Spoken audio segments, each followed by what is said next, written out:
मित्रांनो, आपल्या अनोख्या शिक्षण पद्धतीसाठी देशभरात प्रसिद्ध असलेले खान सर यांच्या पाटण्यातील खान ग्लोबल कोचिंग इन्स्टिट्यूटवर मंगळवारी रात्री हल्ला करण्यात आला। या हल्ल्यात कोचिंग क्लासचे मोठ्या प्रमाणावर नुकसान झाले असून एक सुरक्षा रक्षक जखमी झाला आहे। या संपूर्ण घटनेचा एक व्हिडिओ समोर आला असून यामध्ये काही तरुण सुरक्षा रक्षकाला मारहाण करताना, विटा दगड फेकताना आणि पोस्टर फाडताना स्पष्ट दिसत आहेत। या घटनेनंतर विद्यार्थ्यांमध्ये तीव्र संताप पसरला आहे। दुसरीकडे खान सर यांनी कोचिंग सेंटरवर गोळीबार झाल्याचा आरोप केला होता, मात्र पोलिसांनी हा आरोप फेटाळून लावला आहे।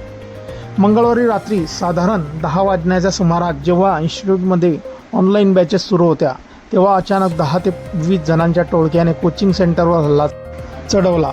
व्हिडिओमध्ये हल्लेखोर कोचिंगच्या आवारात घुसून सुरक्षा रक्षकाला मारहाण करताना दिसत आहेत। हल्लेखोरांनी संस्थेचे फलक आणि पोस्टर फाडले, तसेच जोरदार दगडफेक केली। या हल्ल्यात सुरक्षा रक्षकाचे डोळे फुटले असून त्याला उपचारासाठी रुग्णालयात दाखल करण्यात आले आहे।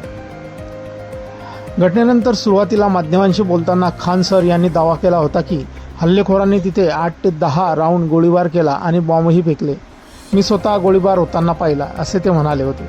मात्र पाटणा पोलिसांनी सीसीटीव्ही फुटेज आणि प्राथमिक तपासाच्या आधारे गोळीबाराची घटना फेटाळून लावली आहे। यानंतर खान सरांनी यू टर्न घेतला।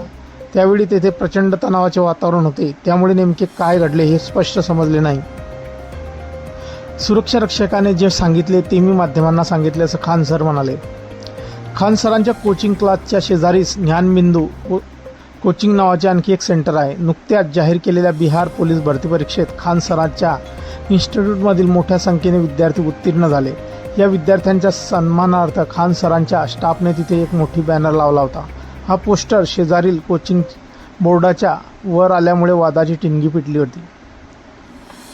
खान सर या बाबतीत म्हणाले, आम्ही अत्यंत कमी फीमध्ये गरिबांच्या मुलांना शिक्षण देतो आणि दरवर्षी हजारो विद्यार्थी यश मिळवतात। शेजारील कोचिंग क्लासचे आमचे यश कमी फी खटखट होती।